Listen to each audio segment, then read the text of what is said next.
Breaking right now, FTX founder Sam Bankman-Fried pleading not guilty to all counts. Sam Bankman-Fried, the disgraced former CEO of FTX, pleads not guilty in the FTX fraud case. An October trial date has been set.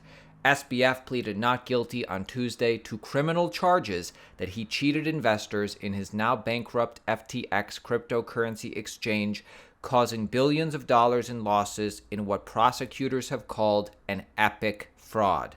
The 30-year-old defendant entered his plea through his lawyer to 8 criminal counts, including wire fraud, conspiracy to commit money laundering, before the U.S. District Judge Lewis Kaplan in Manhattan Federal Court. Look at Sam Bankman-Fried enter the courthouse. Comment your thoughts below. I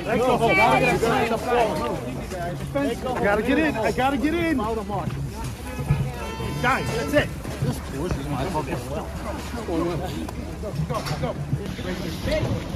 Sam, hold on a second. Let's go. Sam, it's me.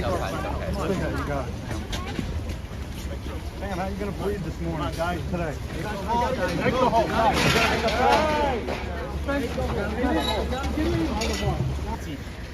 Yeah. You got it? It is common for criminal defendants to initially plead not guilty. They may change their plea later. Bankman-Fried, now clean-shaven, sporting a blue suit, white shirt, and dotted blue tie, carried a backpack into the courthouse and out of the courthouse. The Massachusetts Institute of Technology graduate, MIT graduate, could face up to 115 years in prison if convicted. Anyone else seeing striking similarities between the Sam Bankman-Fried Ponzi versus the Bernie Madoff Ponzi?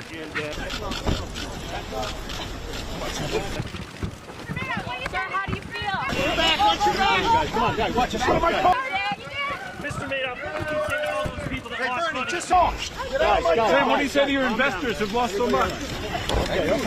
There are two different details that are rather suspect with SBF and this criminal trial. Number one, SBF gets to keep bail co-signers secret, just like his lawyer did for Ghislaine Maxwell. So he has the same lawyer as Ghislaine Maxwell. Sam Bankman-Fried's legal team successfully argued Tuesday that the names of 2 signatories backing the disgraced FTX founder's $250 million bail bond should be hidden from the public.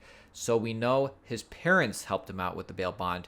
2 people are being kept secret. Comment your thoughts. Who do you think they're protecting? Suspicious detail number 2. Because it costs money to do what SBF is doing. Suspicious detail number 2. Did Sam Bankman-Fried secretly cash out $1.5 million? There's suspicious on-chain activity. Sam Bankman-Fried may have cashed out a significant sum from his on-chain wallets, $1.5 million by Crypto Briefing's calculations. On-chain data shows that on December 27th, a wallet associated with Bankman-Fried sent 0.66 ETH to a newly created Ethereum wallet starting with 0x73. We know that the original wallet belonged to SBF because he tweeted that wallet address out September 2020. The 0x73 wallet received a total of almost 600 ETH from dozens of wallets in more than 100 transactions within the space of 5 hours. Some of these wallets are tagged on Etherscan as belonging to Alameda Research. You can follow the on-chain activity yourself, but adding all of it up, it seems like whoever controls these wallets cashed out roughly 1,500,000 in crypto. Was this necessarily SBF? No. Somebody else could have discovered these SBF-linked wallets, private keys, especially since bankruptcy filings seem to indicate that the FTX group wasn't particularly careful with security.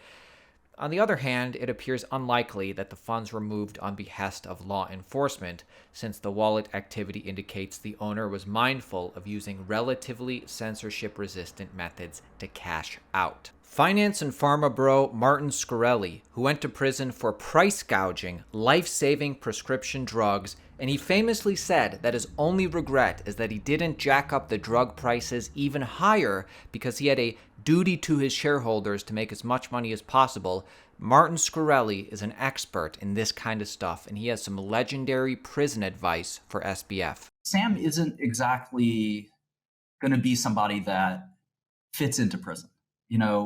My advice for him includes shaving his head. My advice for him includes deepening his voice. Sam is going to have a lot of issues because he's a bit of an effeminate guy, and his sort of demeanor, some people say autistic sort of sense or sensibility, is not something that goes over well in prison. He also doesn't know anything about the streets and sort of criminal culture, which my advice to him is to pick those things up as quickly as he can. He should be listening to as much rap music as possible. He should be trying to learn everything there is to know about gangs, about the tough neighborhoods in every major city. This sounds funny, but this could save your life. Now, of course, SBF is going to try to wiggle out of this epic fraud in any way possible. Could SBF paint his case as one of the biggest business failures versus fraud? Martin Shkreli thinks he could. Here's the wild scenario, plus a similar crypto Ponzi case that was sentenced by SBF's newly assigned judge. Jeremy Spence, who was sentenced to about 48 months, I want to say. He was a 25-year-old kid. He did a classic Ponzi scheme. He raised around $3-4 million, and he basically just, did a classic Ponzi. 42 months, not bad at all. Could have been a lot more, and it's crypto related. This is a much, much bigger scheme, but in many ways, this is a business failure as much as it is a crime. And even if one could color it as a crime, which certainly that's the attempt being made here, and it sticks, you still can sort of say, look, Judge, I messed up. This is a business, and I used the wrong money, but I didn't use it for me. I didn't go sock this money away. I didn't have scienter. I wasn't clearly planning on this. I was just trying to build a successful company. I made a bunch of dumb investments.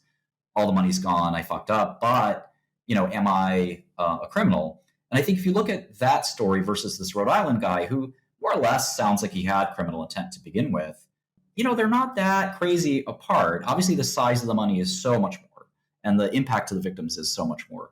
But the fact that Kaplan looked at this guy and said, 42 months is about right, when you could argue I theoretically committed a similar crime and got 84 months from also a theoretically very nice judge, I think that Kaplan, his lack of being a prosecutor, he's an older guy. Sometimes some people think that creates a little bit of leniency. If Sam behaves himself throughout this trial and puts on a respectable case, I think he could be looking at a potentially 20 or less, possibly kind of that ballpark of 20 years if he plays his cards right with the judge. And I think the judge is sort of somebody that could, if Sam's lucky, could look at Sam as a younger version of himself or try to identify with him emotionally. Those are the kinds of things that certainly I tried to do with my jury and judge. You have to show the human side of you.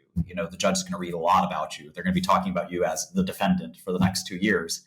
So to humanize yourself and show who you really are is going to matter a lot. If you're interested in making money in cryptocurrency, subscribe to our channel, Altcoin Daily. We keep you updated on the entire cryptocurrency market on a daily basis.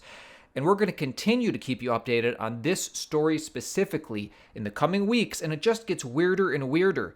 Now White House spokespeople are saying that their meetings with SBF were focused entirely on pandemic prevention. Last week's visitor log release showed a most recent meeting between Sam Bankman-Fried and a White House official, Steve Ricchetti. In this case, this was his 4th meeting of the year. I'm wondering, given this first briefing since then, if you can give us any sort of summary of what has been discussed in Mr. Bankman-Fried's meetings with the White House over the course of the year? Yeah, so let me give you a few rundowns here. As we've previously confirmed, as you know, I know you're following this very closely, these meetings included Steve Ricchetti and Bruce Reed.